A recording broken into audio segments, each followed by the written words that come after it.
Mapagpalang araw muli, andito muli ang iyong lingkod upang magbigay ng karangalan para sa ating isang Diyos. Ngayong araw naman ay mapag-aaralan natin ang Book of Joshua chapter 1 verses 5 to 9. Bago natin talakayin ang ating pag-aaralan ngayon patungkol sa Joshua chapter 1 verses 5 to 9, ating talakayin kung sino si Joshua. Si Joshua ay anak ni Nun na buhat sa lipi ng Ephraim.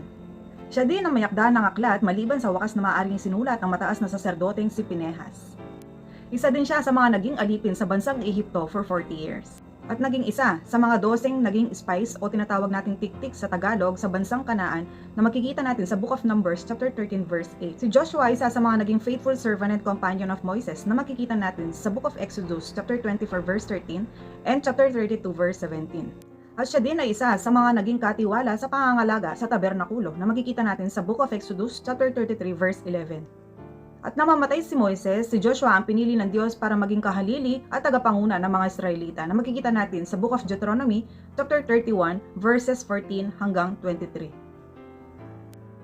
Ngayong nakilala natin si Joshua, ating alamin ang nilalaman at kahalagaan ng libro ng Book of Joshua. Ang librong ito ay pantulong sa 5 aklat na isinulat ni Moises from Book of Genesis hanggang Deuteronomy. Ito rin ang simula ng New Section of the Old Testament. Introductory to the New Historical Book. The 12 historical books from Book of Joshua hanggang sa libro ng Esther. And from these 12 historical books, makikita natin ang mga pangyayari mula nung pumasok ang Israel sa Kanaan at nagtatapos sa pagbabalik ng mga bansa sa lupain mula sa pagkakatapon. Sa 5 libro ni Moises ay makikita natin kung paano pinangunahan ni Moises ang mga Israel up to Kanaan. Sa libro ng Joshua naman ay makikita natin kung paano pinangunahan ni Joshua ang mga Israelita into Kanaan. 40 years before na umalis ang mga Israelita sa pagkakaalipin sa bansang Ehipto sa tulong ng Diyos, ito ang tamang kapanahunan ng Diyos para ibigay at masakop ang bansang Kanaan sa mga Israelita. Magmula nang umalis ang mga Israelita sa bansang Ehipto, out of 2 million Israelites, only Caleb and Joshua and the new generations ang makakapasok sa Promised Land, sa Kanaan. At ngayon, nakilala na natin si Joshua at natalakay ang nilalaman ng libro ng Joshua. Ngayon, ating aralin ang Book of Joshua chapter 1 verses 5 to 9. Joshua leads the nation. Pagkamatay ni Moises, naging kahalili ni Moises si Joshua at dito'y kinakausap ni Yahweh si Joshua. Ating basahin from verses 1 to 3. Nasusulat, pagkamatay ni Moises, sinabi ni Yahweh kay Joshua na anak ni Nun at dating kanang kamay ni Moises, patay na ang lingkod kong si Moises. Pahandain mo ang buong Israel at tumawid kayo sa ilog Jordan, patungo sa lupaing ipinagkakaloob ko sa inyo. Gaya ng aking pangako kay Moises, ibibigay ko sa inyo ang lahat ng lupaing inyong maaabot. Magpapatuloy pa ni Yahweh kay Joshua sa verses 5 to 9 na ating main text ngayong araw. Nasusulat, hindi ka matatalo ni numan habang ikaw ay nabubuhay. Kung paanong sinubaybayan ko si Moises, gayon din ang gagawin ko sa iyo. Hindi kita pababayaan. Magpakatatag ka at lakasan mo ang iyong loob. Ikaw ang mamumuno sa bayang ito, sa pananakop nila sa lupaing ibibigay ko sa kanila, ayon sa aking pangako sa inyong mga ninuno. Ngunit dapat kang magpakatatag at magpakatapang. Sundin mong mabuti ang kautosang ibinigay sa inyo ni Moises. Huwag mong susuwayin ang anumang itinatagubilin doon at magtatagumpay ka sa lahat mong gagawin. Huwag mong kakaligtaing basahin ang aklat na yaon. Dili-dilihin mo iyon araw-gabi upang matupad mo ang lahat ng nasusulat doon. Sa gayon, giginhawa ka at magtatagumpay ka.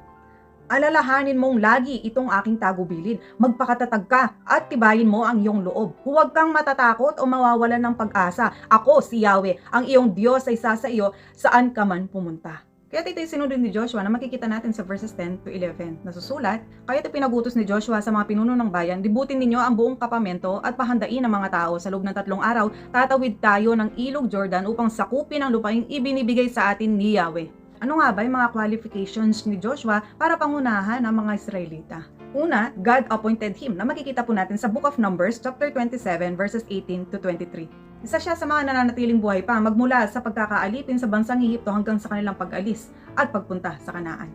Siya ang naging personal aide ni Moises for 40 years. At isa sa mga naging spies or tiktik sa Tagalog sa bansang Kanaan, na nagbigay ng positive reports upang mapalakas ang loob ng mga Israelita at mapalalahanan sila patungkol sa pangako ng Diyos sa kanila, na makikita natin sa Book of Numbers chapter 13 hanggang chapter 14. At ngayon si Joshua is well prepared, handang-handa na upang pangunahan ng 2 bilyong tao para masakop ang Promised Land.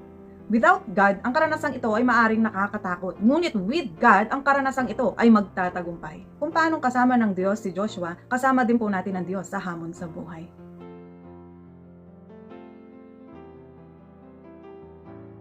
Araw-araw ay may kanya-kanya tayong hinaharap sa buhay. Maaaring kabiguan, temptations, and hard people. Ngunit, magkakaroon tayo ng katagumpayan kung kasama natin ang Diyos. And finally, darako tayo sa 3 utos o paalala ng Diyos sa atin in order to succeed.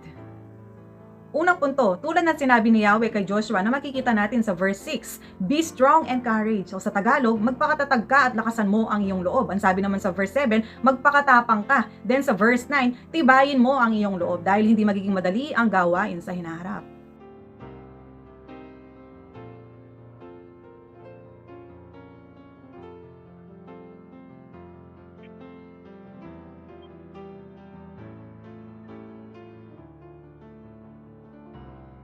Point 2, obey God's law na makikita natin sa verse 7. Sabi sa Tagalog, sundin mong mabuti ang kautosang ibinigay sa inyo ni Moises na kautosan ng Diyos.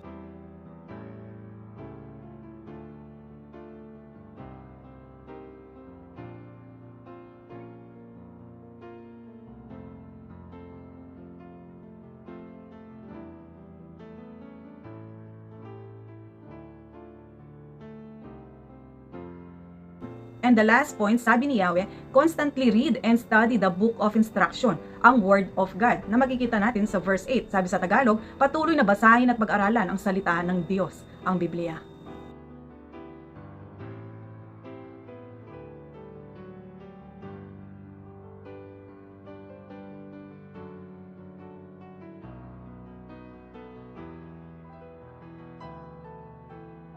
Dalawang uri ng tagumpay, worldly success and godly success. So bilang mananampalataya at tagasunod ng Diyos, kailangan natin pursigihin, i-pursue ang mga makalangit na rewards para papurihin ang Diyos. Ang importante, God eyes, hindi ang worldly standards. So kapatid, kamusta ka? Ang mensaheng ito na nais ipaabot ng Diyos ay hindi lamang po para sa mga leaders ng churches. Ito po ay para sa lahat na mananampalataya ng Diyos. Tulad ni Joshua, hindi madali ang kanyang misyon bilang isang tagasunod ng Diyos. Ngunit nandun dapat ang buong tiwala natin sa ating Panginoon para magkaroon tayo ng tunay na katagumpayan sa tulong ng Panginoon. Alam nating lahat na hindi ganong kadali na makapamuhay dito sa mundong ibabaw dahil nandito pa si Satan, nandito pa ang kalaban, nandito pa ang temptations. Kaya napakahalaga to submit sa ating Panginoon. Kaya anuman ang mga sumasagabal sa atin para hindi magpatuloy sa ating pananampalataya, anumang sitwasyon, sino mang tao, anumang pagsubok, anumang kapanahunan, alalahanin po natin meron tayong Diyos na buhay, na banal.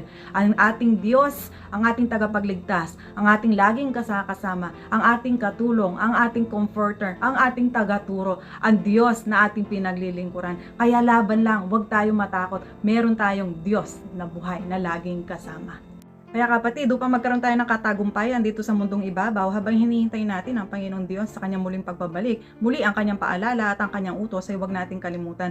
Unang-una, magpakatatag ka at lakasan mo ang iyong loob. Kailangan din natin sundin ang mabuti ang kautusan na ibinigay ng Diyos sa atin. At pangatlo, patuloy nating basahin at pag-aralan ang salita ng Diyos. Mahal ka ng Diyos, all glory to God. Amen.